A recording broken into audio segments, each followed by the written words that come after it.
karena ada juga yang bilang kalau mau hidupnya baik, pokoknya kalau misalkan mau memperbaiki hidup ya perbaikin mulainya dari sholat dulu yang paling utama. Jadi dengan sholatnya lancar, dengan sholatnya baik, sholatnya sesuai, ya nanti lama-lama hidup tuh akan ngikutin loh gitu.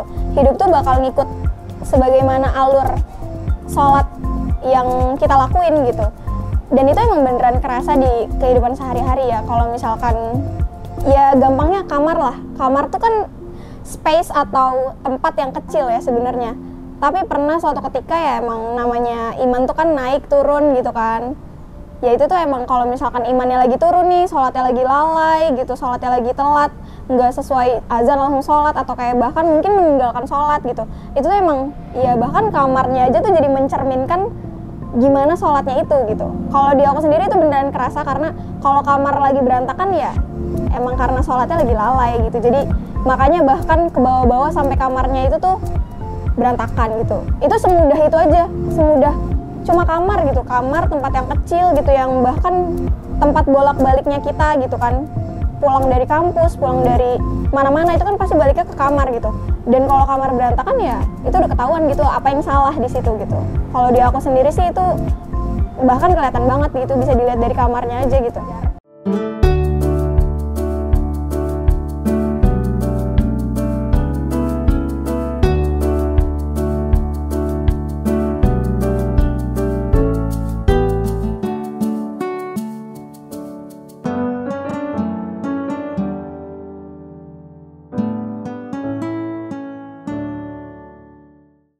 Nama aku Zulfa Nela Luna, biasanya dipanggil Zulfa atau Nail. Kalau sama teman-teman kuliah sih biasanya udah Nail.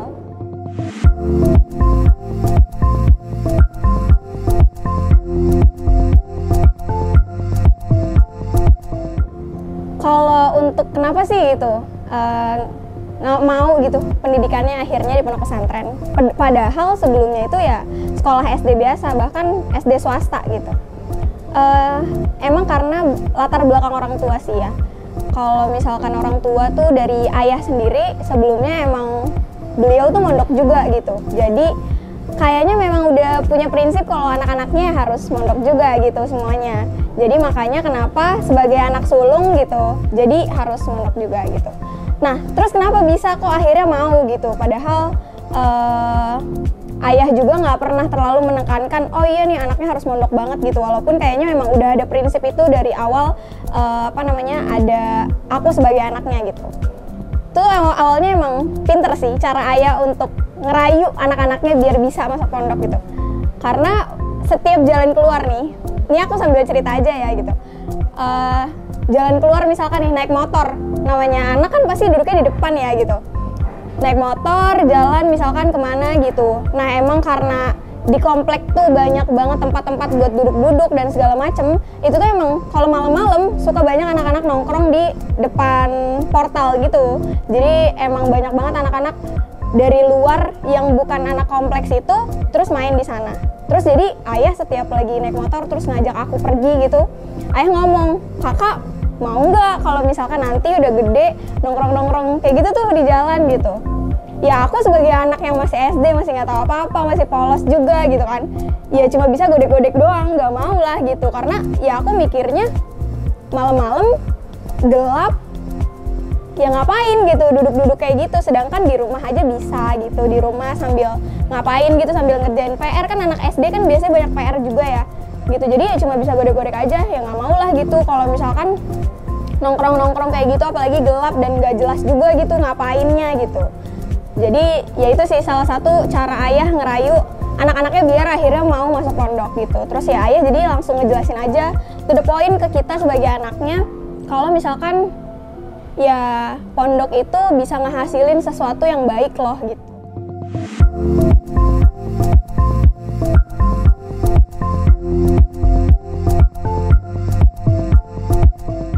Yang pasti sekolah di pondok itu lebih challenging. Kenapa? Karena kalian tuh harus ngurus sendiri semua keperluan kalian. Walaupun ya kalau zaman sekarang ya pondok tuh udah ada laundry, udah bisa nge-laundry, udah bisa makan juga nggak masak sendiri gitu. Itu kan banyak banget pondok-pondok pesantren modern yang udah ngasih fasilitas-fasilitas yang emang udah memudahkan banget lah santri-santri itu buat berada dan tinggal di asrama gitu. Nah, jadi perbedaannya pondok sama nggak sekolah di pondok tuh banyak banget. Yang paling challenging-nya itu yaitu harus hidup sendiri, ngatur sendiri, bikin schedule sendiri dan segala macamnya. Jadi harus ngatur nih dari bangun tidur sampai tidur lagi tuh harus sesuai dan tepat pada targetnya gitu. Kayak misalkan kan walaupun emang udah bisa nge-laundry, kadang-kadang kita juga bisa gitu ya mikir, aduh sayang banget duitnya kalau dipakai laundry gitu. Kan bisa ditabung, bisa juga dibuat jajan, apalagi kalau misalkan ada kepengen beli ini, kepengen beli itu gitu kan. Jadi sayang juga kalau misalkan duitnya dipakai buat laundry. Jadi harus ada tuh di waktu-waktu yang udah super padat itu di pondok, belajarnya, terus jadwal-jadwal sekolahnya. Ya jadi harus mikir kan, aduh kapan ya waktunya nyuci, kapan ya waktunya ngegosok gitu, kapan ya buat ngerjain tugasnya, kapan ya buat hafalannya gitu. Karena kan namanya sekolah kayak biasa aja itu kan pasti selalu ada hafalan-hafalannya, terus ada tugas-tugasnya, ada PR-PR-nya gitu. Jadi ya tetap aja kita harus bisa manage waktunya itu dari awal bangun tidur sampai ke tidur lagi gitu, harus pas waktunya.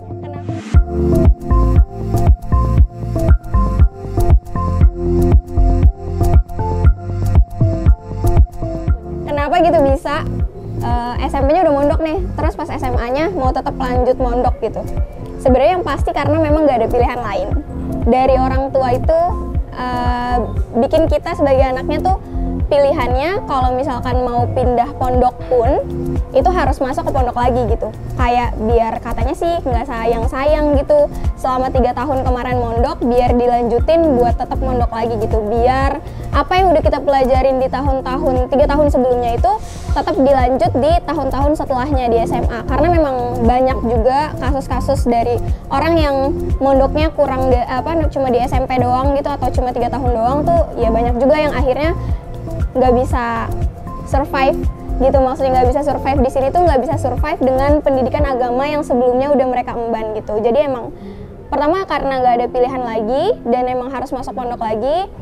Yang kedua ya biar nggak sia-sia aja 3 tahun sebelumnya gitu. Jadi kita benar-benar ngerasain pendidikan agama yang cukup full gitu ya. Maksudnya memang lumayan lama dan jadinya di diri kitanya juga lebih nempel lagi gitu pelajaran-pelajaran dan pendidikan agama beserta prinsip-prinsip agamanya itu sendiri.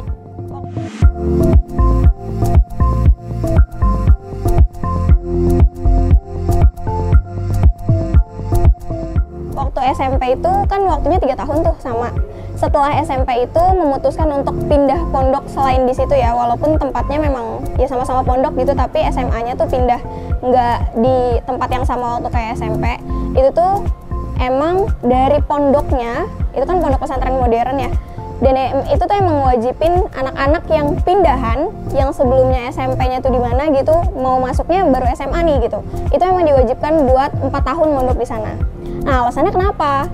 Karena pondok ini mau ngetes dulu nih, atau mau ngasih waktu ya ngetes sih sebenarnya bahasanya ya, menguji anak-anak yang masuk SMA di sana tuh bisa nggak sih kira-kira untuk lanjut di pondok itu sendiri gitu. Jadi kenapa bisa 4 tahun itu karena tahun pertamanya di sana itu kita tuh disuruh buat masuk kelas intensif namanya. Masuk kelas intensif itu ngapain? Masuk kelas intensif itu buat menguji ya pelajaran-pelajaran dari kelas 1 sampai kelas 3 SMP. Jadi kalau misalkan di kelas intensif itu kita bisa survive nih selama setahun itu, ya baru lanjut buat SMA biasanya, atau mulai lagi dari kelas 10 ya, kelas 10-nya gitu. Jadi itu 1 tahun emang buat menguji nih bisa atau enggak gitu, kita lanjut ke tahapan SMA gitu.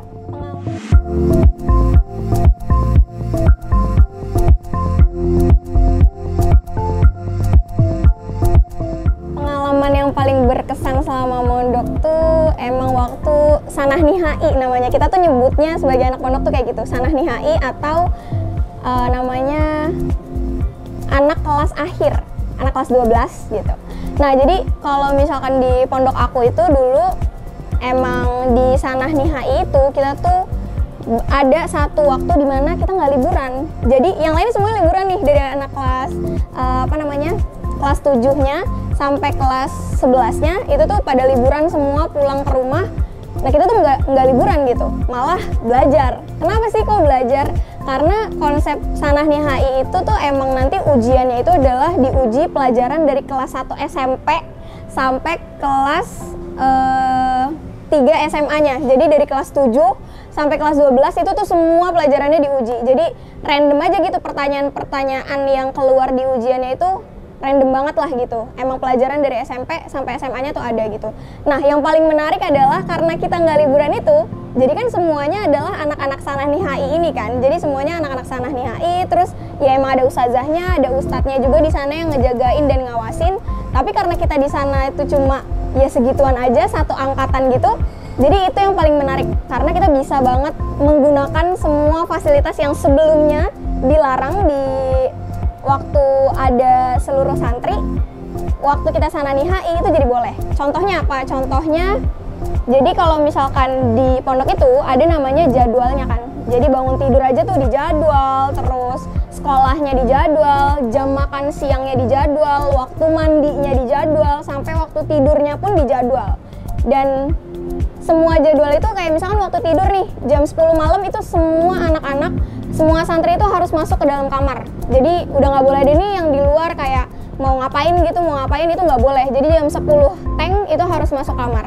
Nah kalau Sanah Nihai karena emang fokusnya lagi buat belajar dan buat mempersiapkan ujian, jadi kita boleh tuh jam 10 masih di luar, masih di serambi-serambi masjid, masih di depan kamar. Buat apa ya? Buat belajar, buat hafalan, teriak-teriak gitu. Sambil bawa-bawa bantal boleh gitu, bawa-bawa, bahkan ada yang bawa kasur juga, bawa selimut gitu, itu tuh boleh jadinya.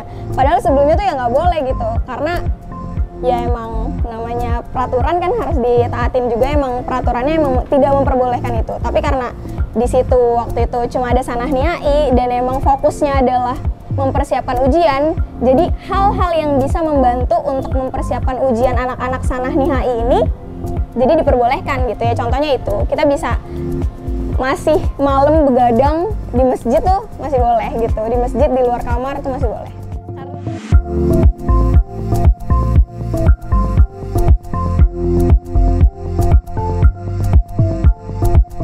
Karena tadi tuh cerita menarik di pondoknya tuh waktu Sanah Nihai. Nah ini tuh ada kejadian lucu yang kenapa ya kok bisa kayak gitu. Jadi waktu Sanah Nihai karena ya tadi yang aku bilang itu kita tuh bisa di mana aja ngegunain fasilitas di depan kamar, di depan masjid gitu-gitu. Jadi karena saking bolehnya dan gak diomelin nih gitu. Jadi temen aku kan kita boleh begadang ya, kita boleh sampai jam berapa aja di luar tuh masih boleh gitu. Yang penting tetap gak ninggalin sholat subuh berjamaahnya kan. Jadi temen aku karena mikir yaudah deh daripada aduh kayak gua lagi ceplosan. Jadi daripada aku telat gitu kan, jadi dia tuh bawa kasur sama selimut ke depan masjid. Dia taruh di situ sambil dia hafalan, sambil dia baca-baca bukunya dia tuh semuanya. Ya udah, dia tidur tuh di depan masjid kan. Terus pas udah subuhnya kan udah jamaah tuh. Itu dia masih tidur. Semua orang udah ngebangunin dia, udah ayo bangun, kita sholat subuh dulu, dia nggak bangun dan ya udah ada depan masjid aja gitu. Sedangkan semua orang itu sholat jamaah di dalam masjidnya dan dia masih ketiduran di depan situ sampai dibangunin sama ustazah, sampai lumayan rada pagi baru dia bangun. Ya itu termasuk lucu banget sih karena jadinya ya dia nggak sholat subuh, terus juga bahkan sampai dibangunin sama ustazah langsung karena dibangunin sama teman-teman yang nggak bisa. Ya udah akhirnya gitu. Jadi dia nggak sholat subuh berjamaah di saat semua orang yang lain udah sholat subuh berjamaah gitu.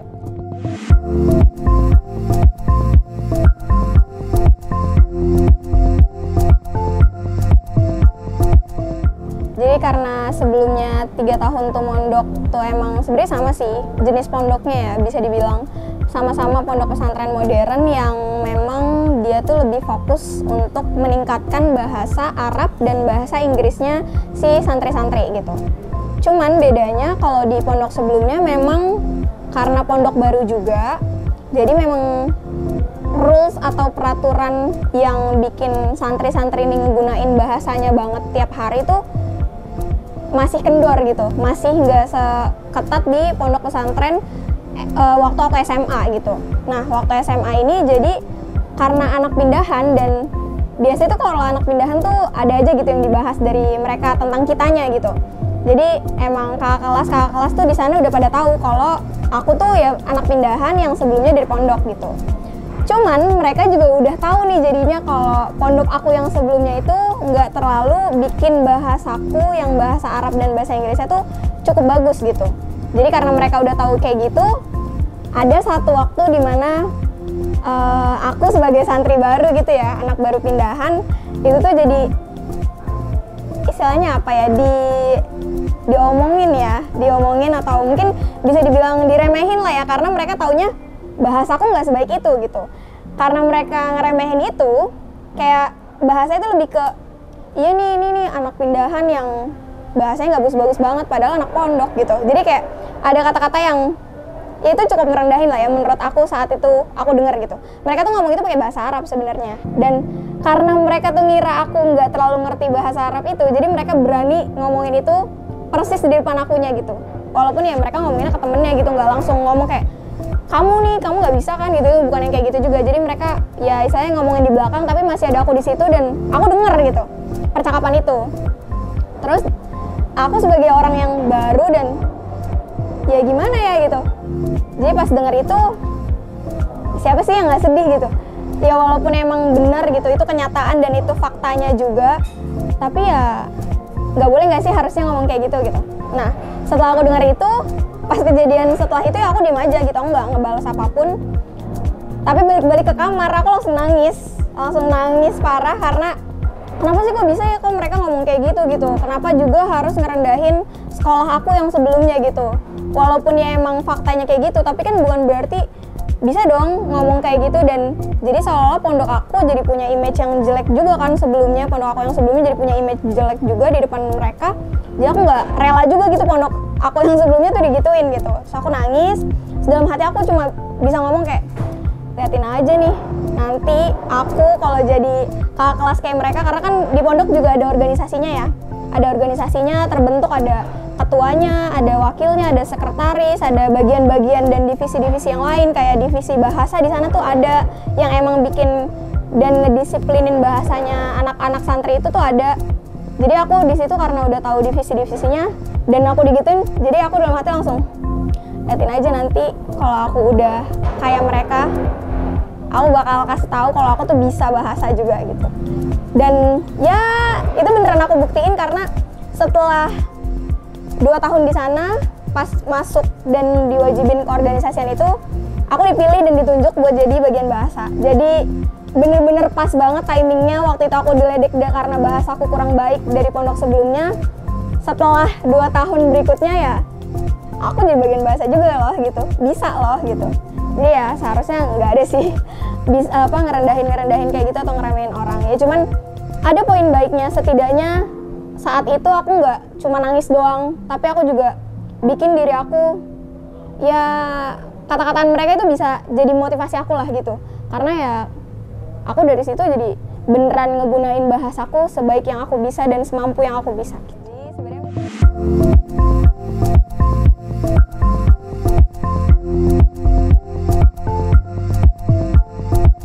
sebenarnya mungkin itu ya nggak sengaja aja gitu, karena memang dari awal tidak pernah diniatkan untuk menjadi guru ngaji gitu. Tapi emang pada dasarnya latar belakang kedua orang tua ya ada di sana gitu. Dua-duanya adalah guru dan dua-duanya tuh ngajar TPA ya.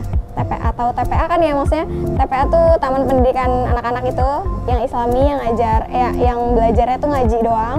Nah, jadi karena dua-duanya guru ngaji, ya mereka juga punya lingkup yang isinya adalah murid-murid yang mau ngaji kan gitu. Nah, kebetulan ayah ngajar privat nih di salah satu muridnya. Jadi emang muridnya yang minta mau diajarin ngaji secara privat. Jadi karena ayah udah cukup penuh waktunya, karena waktu ngajarnya dia tuh udah dari pagi sampai hampir malam banget, hampir sampai jam 8, jam setengah 9-an, itu masih ada penuh banget itu ngajar seharian. Jadi akhirnya satu hari ayah nyobain nih gitu, Kak mau ngajar nggak gitu, ngajar di mana ya gitu, ngajar di sini, ngajar apaan gitu, ngajar ngaji gitu. Ya udah akhirnya dicoba sekali, 2 kali, oh kok tiba-tiba ternyata bisa enjoy juga ya gitu. Dan ternyata dari anaknya juga, dari anaknya masih SD ya, masih kecil, emosinya masih naik turun, moodnya masih aduh nangis yang iyalah, yang marah nggak mau ngaji iya, yang males, yang tiduran sambil ngaji dan segala macam. Itu tuh ya dirasain juga gitu. Jadi tapi ternyata ya anaknya juga lama kelamaan bisa menyesuaikan ke akunya, terus jadi ya udah ngelanjutin ngajar ngaji sampai sekarang.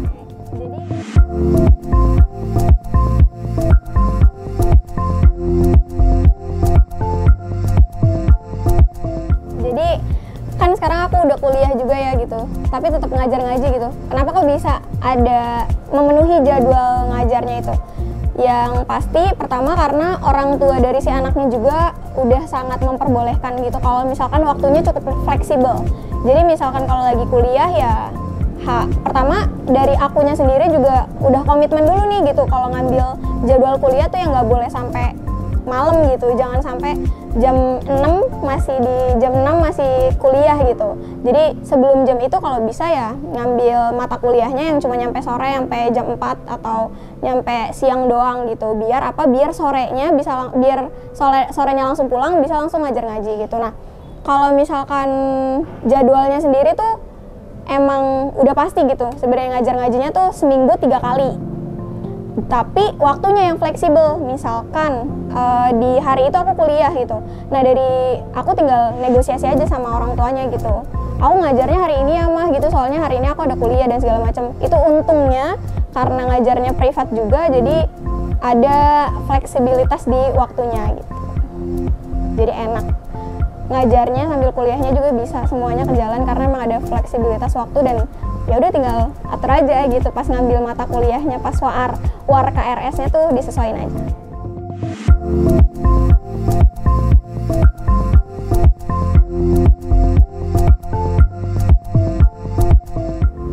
Sebenarnya kalau untuk masalah waktu itu balik lagi ke orangnya masing-masing ya, managingnya kayak gimana. Karena jujur kalau aku pribadi juga kalau masalah managing waktu tuh juga masih sambil belajar ngurus gimana semuanya biar dalam satu waktu tuh selesai gitu, dalam seminggu tuh bisa kejalanin semua kewajiban-kewajiban dari kuliah, dari organisasi, dari ngajar juga gitu ya. Itu harus bisa, ya masing-masing orang punya caranya sendiri ya buat ngatur waktunya.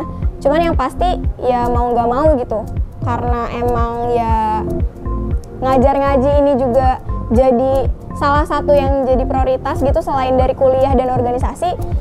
Ya karena memang karena ngajar ngaji ini tuh jadi apa ya, sebenarnya salah satu jadi healing lah ya setelah ngampus dan segala macam ya. Walaupun sebenarnya yang dihadapin juga anak kecil yang emosinya masih naik turun, cuman sebenarnya kalau misalkan dia moodnya lagi bagus dan lagi enak gitu ya, jadi itu sebenarnya jadi salah satu bagian aku untuk nge-healing diri aku selama penat tuh kuliah sama organisasi gitu.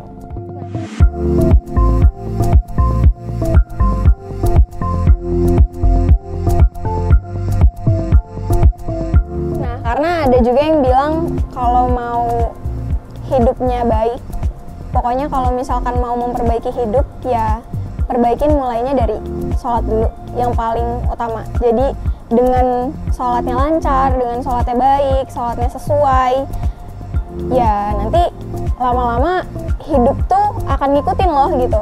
Hidup tuh bakal ngikut sebagaimana alur sholat yang kita lakuin gitu.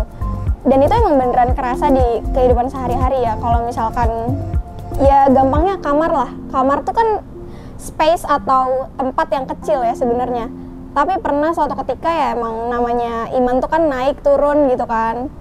Ya itu tuh emang kalau misalkan imannya lagi turun nih, sholatnya lagi lalai gitu, sholatnya lagi telat, nggak sesuai azan langsung sholat, atau kayak bahkan mungkin meninggalkan sholat gitu. Itu tuh emang ya bahkan kamarnya aja tuh jadi mencerminkan gimana sholatnya itu gitu. Kalau di aku sendiri itu beneran kerasa, karena kalau kamar lagi berantakan ya emang karena sholatnya lagi lalai gitu. Jadi makanya bahkan ke bawah-bawah sampai kamarnya itu tuh berantakan gitu. Itu semudah itu aja, semudah cuma kamar gitu, kamar tempat yang kecil gitu, yang bahkan tempat bolak-baliknya kita gitu kan, pulang dari kampus, pulang dari mana-mana itu kan pasti baliknya ke kamar gitu.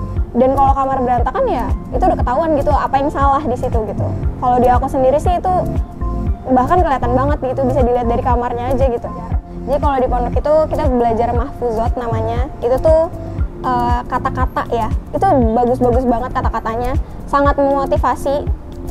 Kata-katanya gini, tawadho takun kan najmi laha linal zirin ala sofahatil ma'i wahuwa rofi'un. Jadi artinya tuh rendah hatilah, maka kamu akan seperti bintang yang terlihat di permukaan air. Jadi ya sebenarnya ya kamu berada di posisi yang tinggi gitu, walaupun kelihatannya di permukaan air yang rendah.